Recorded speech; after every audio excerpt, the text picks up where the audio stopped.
400 Vorcai warships appeared between Mars and the asteroid belt. The humans fired nothing. There were no explosions, no beams, no damage. And then, the fleet simply vanished. Not destroyed, not scattered. Gone. Every calculation, every strategy, every prediction failed. Humanity didn't unleash a monster. They opened a door, and it chose who went through. The Vorrkai Empire had crossed 40 star systems without losing a single warship. That record ended at 0300 hours Earth Standard Time when Admiral Dessa Mourne activated the Cradle. No explosion, no shockwave, no visible beam of light cutting through the dark. One moment, the Vorcai advance fleet occupied the space between Mars and the asteroid belt. 412 vessels, each one the size of a mountain range. The next moment, they were simply gone, not destroyed, not scattered. Gone. "Confirm that," said Fleet Marshal Orrin Beck, standing at the tactical table aboard Command Station Perihelion. His voice was steady. His hands were not. "Confirmed, sir." The young officer at the sensor array could not stop blinking. "All 412 contacts. Erased." Beck looked across the table at Dessa.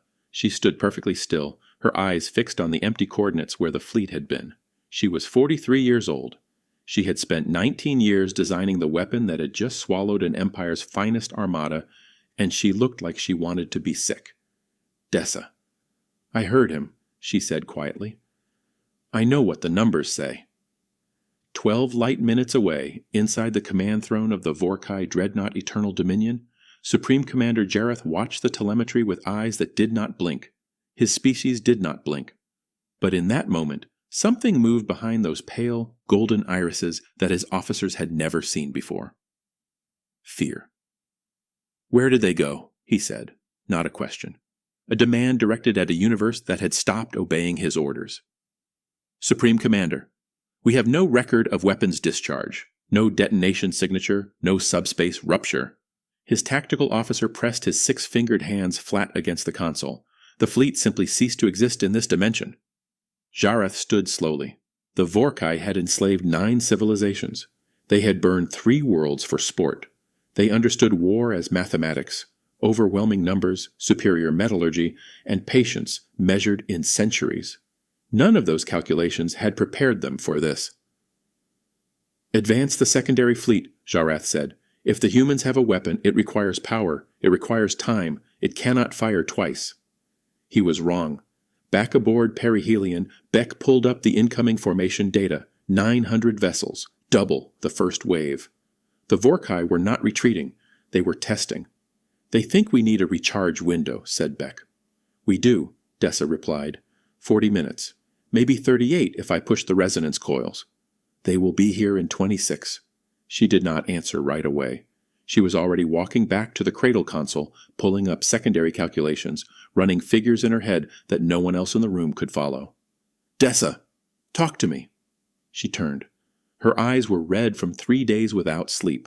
Her daughter was down on Earth, in a city that would be ash if the Second Fleet reached firing range. "The Cradle does not destroy them," she said, and the room went quiet. "I need you to understand that. It does not kill them. It relocates them. Somewhere in this galaxy, 412 ships just appeared somewhere very far from here." She paused. "We are not a weapon, Orrin. We are a door. And right now, we are deciding what goes through it."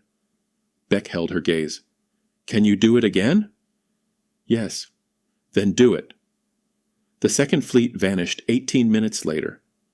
Jareth received the report in silence. He sat for a long time in the darkness of his throne room, surrounded by the hum of machinery and the quiet terror of his crew.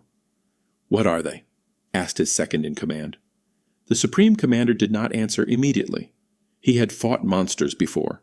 Monsters could be measured, predicted, eventually overcome. What he had encountered today was something his entire military doctrine had no language for. "Not a monster," Jareth said at last.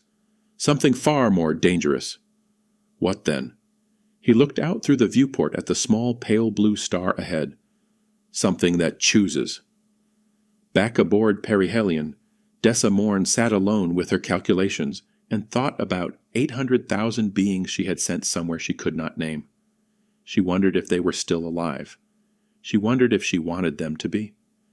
If that question unsettles you the way it unsettles her, you already understand why this story matters. Like, subscribe and tell us below, was the cradle a weapon or something else entirely?